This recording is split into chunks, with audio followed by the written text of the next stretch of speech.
Hello, Department of Biology. We are going to start the slide of uh, 29 from chapter 2. Main career trends in biology is our subtitle. So the career options are divided into categories such as research, healthcare, tech teaching, science writing, administration and management, government, industry, and miscellaneous careers that do not fit into other categories, as well as careers that build on a foundation in biology but require a different major from biology. So the main career trends in biology, if we look into the world, such as an example from United States, the graduate students in Master of Science and PhD programs are involved in research as part of their graduate programs, and a career in research is available as a research technician or research associate after earning a Bachelor of Science or Master of Science degree. So a PhD degree in a biological discipline opens additional doors into the research careers. University professors maintain their own research laboratories in an academic setting, and the doctoral level scientists also maintain the research laboratories in the pharmaceutical industry, biotechnology, agriculture industries, in private research institutes, and in government research laboratories such as those at the National Institutes of Health, National Institutes of Environmental Health Science, United States Department of Agriculture, or military health research laboratories.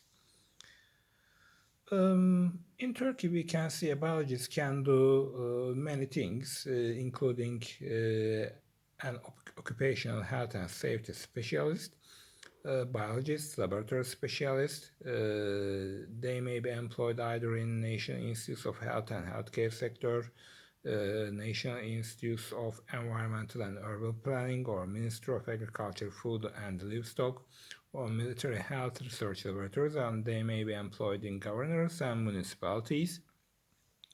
And moreover, they may be employed in pharmaceutical products as product sector as representatives, medical product manufacturing or academic staff in universities, or teaching in primary and secondary schools, and more depending on your skills and interests. So let's start chapter 3.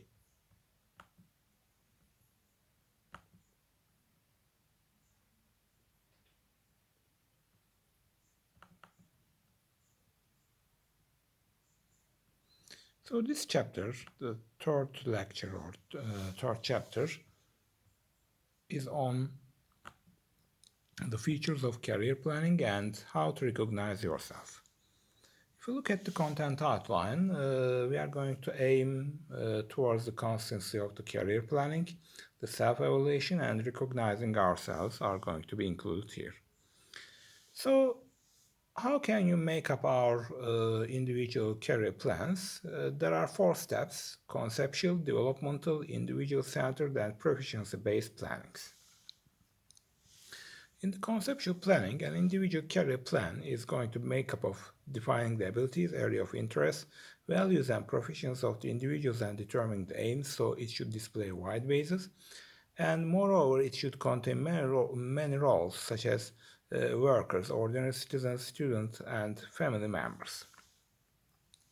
In the developmental planning, it should address enhancing an employee's future value, and it should be designed through his or her lifespan, and the individual has continuous development and progress in his or her career. In the individual-centered planning, this type is just directly related with the individual's characteristics, quality, need, and proficiency. And the proficiency-based planning, the individual's information, skills, abilities, attitudes acquired in education, work, and society should be focused in an individual career planning.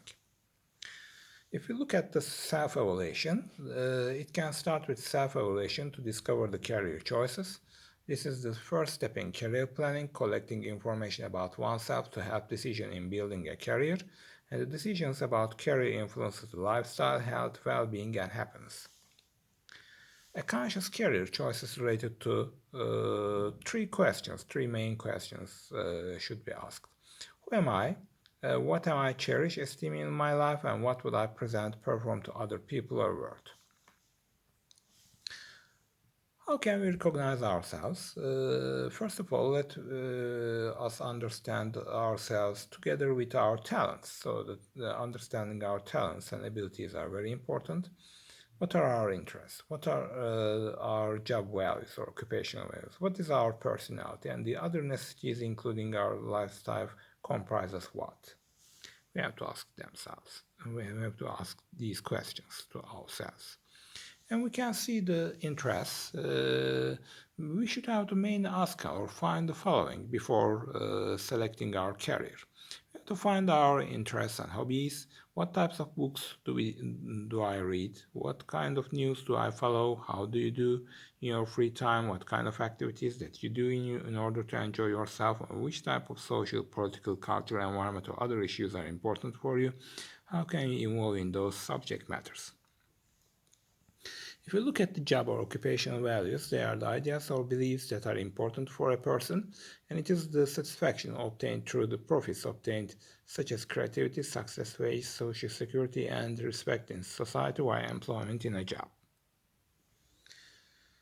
And what about the personality? So this is defined as the constant behavior patterns originated from the individual or outwardness and the interpersonal processes, and this constancy should be every time and every condition. So this should be constant. And how can we evaluate personality by models? Other than Holland's six type of personality, a model was developed by Catherine and Briggs called Myers-Briggs type indicator.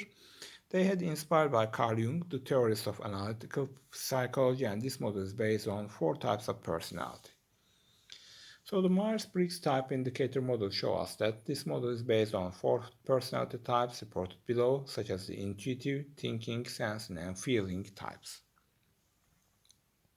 So when evaluated from career point of view, the extrovert people that like to communicate people from outside, these kind of individuals can easily communicate with other people and prefer jobs that allow themselves to communicate with people. And on the other hand, the introvert type are dealing with the details. They prefer to work in quiet mediums and they can concentrate on the same subject matters during work. So they do not want to communicate with others easily.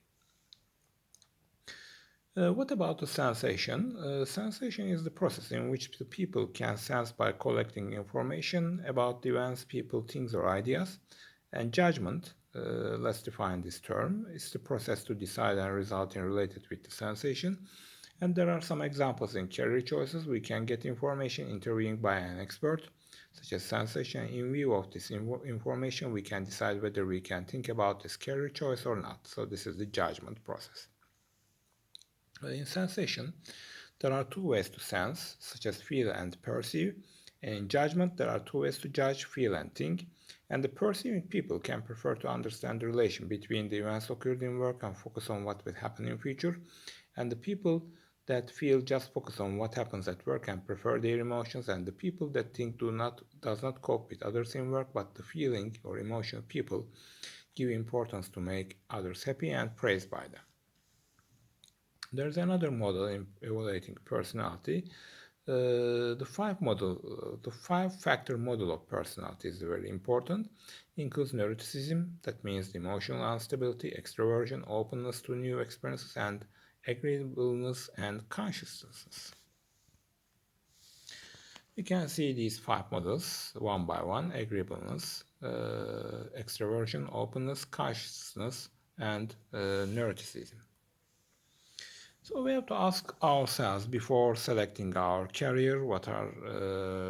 There are some important questions. Do you have to work part-time or full-time? And if you think your future, do you want to be at home while your children come home from school? And do your spouse frequently move from one place to another? So from this reason, are there any geographical restrictions? Do you want to study abroad? Then do you need extra training to improve yourself? So before selecting our career, we have to ask these other necessities, including our lifestyle as well. So thank you very much for attending the course. Bye and see you next week.